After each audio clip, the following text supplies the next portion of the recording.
लेकिन जो मैं क्रूज उत्ते कुर्सी ते बैठा के ते प्रभु ने मैंने कहा मैं ਇਹਦੀ गर्दन ਨੂੰ छू ਰਿਹਾ यीशु के सामने आज तारी नेक ਨੂੰ हालेलुया और प्रभु ਦਾ आत्मा काम कर रहा है यीशु मसीह सामने आज ताड़ी निराशा ਨੂੰ प्रभु दूर कर रहा ठीक है कोई भी कारण करके ताड़ी लाइफ 'ਚ निराशा रही होगी समझ आ रही है ਤੁਹਾਨੂੰ ਪੰਜਾਬੀ ਇੱਥੇ ਤੱਕ ਵੀ ਮੈਨੂੰ ਪ੍ਰਭੂ ਨੇ ਦੱਸਿਆ ਕਿ ਇਦਾਂ ਦੀ ਸੋਚਾਂ ਵੀ ਆਉਂਦੀਆਂ ਸੀ ਸੁਸਾਈਡਲ ਥੋਟ ਕਿ ਮਰ ਜਾਣਾ ਚੰਗਾ ਵਾ ਮਰ ਜਾਓ ਹਾਲੇਲੂਇਆ ਕੋਈ ਇਦਾਂ ਦਾ ਮਾਹੌਲ ਬਣਿਆ ਨਹੀਂ ਕੁਝ ਵੀ ਹੋਇਆ ਨਾ ਤੁਸੀਂ ਸ਼ਰਮਾਣਾ ਨਹੀਂ ਤੁਹਾਡੇ ਪਰਿਵਾਰ ਦੇ ਲੋਕ ਵੀ ਇੱਥੇ ਹੋ ਸਕਦੇ ਆ ਪਰ ਅੱਜ ਪਰਮੇਸ਼ਰ ਤੁਹਾਨੂੰ ਫ੍ਰੀ ਕਰਦਾ ਪਿਆ ਹਾਲੇਲੂਇਆ ਪੰਜਾਬੀ ਸਮਝ ਆ ਰਹੀ ਨਾ ਤੁਹਾਨੂੰ ਸਾਰੇ ਯੈਸ ਆਮੀਨ ਪਰਮੇਸ਼ਰ ਸਪਰਸ਼ ਕਰ ਰਿਹਾ ਹਾਲੇਲੂਇਆ कभी भी नेगेटिव नहीं सोचना परमेश्वर ਤੁਹਾਨੂੰ ਪਿਆਰ ਕਰਦਾ ਹੈਗਾ ਹਾਲੇਲੂਇਆ परमेश्वर ने कहा ਇਹਦੇ ਲਈ ਮੇਰੇ ਕੋਲ ਜਿਹੜੀ ਬਹੁਤ ਵਧੀਆ ਪਲਾਨ ਹੈ परमेश्वर ਕਹਿੰਦਾ ਪਿਆ ਵਾ ਮੈਂ ਤੇ ਦਇਆ ਕਰੂੰਗਾ और ਤੁਹਾਡੇ ਦੁੱਖਾਂ ਦਾ ਅੰਤ ਹੋ ਰਿਹਾ ਯਿਸੂ ਮਸੀਹ ਸਾਹਮਣੇ ਅੱਜ ਇਸ ਗੁੱਡ ਫਰਾਈਡੇ ਤੇ ਤੁਹਾਡੇ ਸਾਰਿਆਂ ਦਾ ਦੁੱਖਾਂ ਦਾ ਅੰਤ ਹੋ ਰਿਹਾ ਯਿਸੂ ਮਸੀਹ ਹਾਲੇਲੂਇਆ ਹਾਲੇਲੂਇਆ जिंदगानी का ये रास्ता कभी खुलना तो न था तू न मरता मेरी खातिर मैंने जीना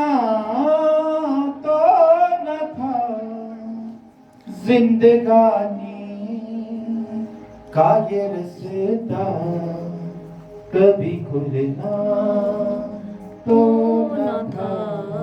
स्पेशली तूने मेरे साथ रहना गीत गाने के लिए ठीक है तुम्हारे पर बहुत भारी अभिषेक है वर्शिप करने का तुम्हारे ऊपर ठीक है और अभी जो लड़की खड़ी थी तीनों ठीक है प्रभु ने मुझे बोला शाम को इस लड़की को ठीक है दोनों गाना साथ में स्पेशली इसको माइक दे दो शर्माना नहीं है ठीक है पीछे पीछे गाना जब भी ऐसे तुम न मरता मेरी खातिर मैंने जीना तो न था जिंदगानी का ये रास्ता कभी खुलना तो न था हालेलुया ਜਦੋਂ ਮੈਂ ਤੁਹਾਡੇ ਵੱਲ ਦੇਖ ਰਿਹਾ ਪਰਮੇਸ਼ਰ ਦਾ ਆਤਮਾ ਮੈਨੂੰ ਪੀ ਨਾਮ ਦਿਖਾ ਰਿਹਾ ਪੀ ਜੈਸੇ ਪ੍ਰਦੀਪ ਪ੍ਰਮੋਦ ਇੰਦਾ ਕੁਝ ਦਿਖਾ ਰਿਹਾ ਕੋਈ ਜਾਣਦੇ ਕਿਸ ਨੂੰ ਤੁਹਾਨੂੰ ਯਾਦ ਆਏਗਾ ਤੇ ਬੁਲਾਈਓ ਖਾਲੀ ਹਾਲੇਲੁਇਆ ਪੀ ਨਾਮ ਤੇ ਕੋਈ ਹੈ ਤੁਹਾਡਾ ਨਾਮ ਕੀ ਹੈ ਪ੍ਰਮੋਦ ਅਦਾ ਪ੍ਰਦੀਪ ਕਿੱਥੇ ਤੁਸੀਂ ਕੰਮ ਕਰਦੇ ਕੋਈ ਤੁਹਾਨੂੰ ਕੋਈ ਰਾਜਕੁਮਾਰ ਨਹੀਂ ਤੁਹਾਡਾ ਨਾਮ ਰਾਜਕੁਮਾਰ ਹੈ ਇੱਕ ਤੁਹਾਡਾ ਕਨੈਕਸ਼ਨ ਕੁਝ ਜੁੜਿਆ ਪਿਆ ਪੀ ਨਾਮ ਤੇ ਕੋਈ ਹੈਗਾ ਠੀਕ ਹੈ ਰਿਸ਼ਤੇਦਾਰ ਹੋ ਸਕਦੇ ਪ੍ਰਦੀਪ ਐਦਾ ਕੁਝ ਨਾਮ ਹੈ ਠੀਕ ਹੈ ਪ੍ਰਮੋਦ ਪ ਤੇ ਨਾਮ ਉਹਦਾ ਠੀਕ ਹੈ ਕੋਈ ਨਹੀਂ ਰਾਮ ਨਾ ਜਦੋਂ ਯਾਦ ਆਏਗਾ ਠੀਕ ਹੈ ਮੈਂ ਦੱਸਣਾ ਪਰਮੇਸ਼ਰ ਦਾ ਆਤਮਾ ਸਪਰਸ਼ ਕਰ ਰਿਹਾ ਠੀਕ ਹੈ ਤੁਸੀਂ ਫੈਮਿਲੀ ਹੋ ਕੌਣ ਕੌਣ ਹੈ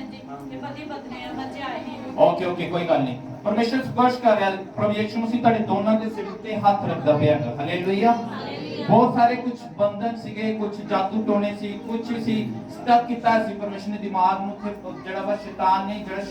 ਜਿਹੜੇ ਸ਼ੈਤਾਨੀ ਸ਼ਕਤੀ ਨੇ ਦਿਮਾਗ ਨੂੰ ਬੰਦਿਆ ਹੋਇਆ ਸੀ ਸੋਚਣ ਦੀ ਸ਼ਕਤੀ ਜਿਹੜੀ ਆ ਉਹ ਸਟਾਪ ਕੀਤੀ ਸੀ ਬਚਨ ਪ੍ਰਸ਼ਾਂਤ ਰਹੋ ਹਾਲੇਲੂਇਆ ਲੇਕਿਨ ਪਰਮੇਸ਼ਰ ਸਪਰਸ਼ ਕਰ ਰਿਹਾ ਤੇ ਉਹ ਬੰਧਨ ਟੁੱਟ ਰਿਹਾ ਯਿਸੂ ਮਸੀਹ ਸਾਹਮਣੇ ਹਾਲੇਲੂਇਆ ਤੁਹਾਨੂੰ ਯਾਦ ਆਏਗਾ ਕੌਣ ਨਾਮ ਤੇ ਕੋਈ ਇਦਾਂ ਸੀਗਾ ਠੀਕ ਹੈ ਜਦੋਂ ਯਾਦ ਆਏਗਾ ਤਾਂ ਕਿੱਥੇ ਸੀ ਕੰਮ ਕਰਦੇ ਜਾਂ ਯਾਰ ਦੋਸਤ ਹੈ ਜਾਂ ਰਿਸ਼ਤੇਦਾਰ ਹੈ ਪਰ ਨਾਮ ਤੇ ਵੀ ਨਾਮ ਤੇ ਦਾ ਪ੍ਰਮੋਦ ਪ੍ਰਦੀਪ ਕੁਝ ਵੀ ਨਾਮ ਹੈ और ਇਹ ਸਾਈਨ ਹੁੰਦਾ ਹੈ ਕਿ ਪਰਮੇਸ਼ਰ ਤੁਹਾਡੇ ਯਾਰਾਂ ਦੋਸਤਾਂ ਨੂੰ ਤੁਹਾਡੇ ਰਿਸ਼ਤੇਦਾਰਾਂ ਦੇ ਵੀ ਨਾਮ ਨੂੰ ਜਾਣਦਾ ਹਾਲੇਲੂਇਆ ਔਰ ਪ੍ਰਭੂ ਦਾ ਆਤਮਾ ਜਿਹੜਾ ਸਪਰਸ਼ ਕਰ ਰਿਹਾ ਅੱਜ ਤੋਂ ਨਿਰਾਸ਼ਾ ਦੀ ਸੋਚ ਨਹੀਂ ਰੱਖਣੀ ਨਾ ਤੁਸੀਂ ਗੁੱਡ ਫਰਾਈਡੇ ਤੇ ਪ੍ਰਭੂ ਤੁਹਾਡੀ ਪੂਰੀ ਜ਼ਿੰਦਗੀ ਨੂੰ ਗੁੱਡ ਕਰਨ ਵਾਸਤੇ ਜਾ ਰਿਹਾ ਹੈ ਹਾਲੇਲੂਇਆ बैठ जाओ ताली बजाओ जोर की ताली बजाओ बैठ जाओ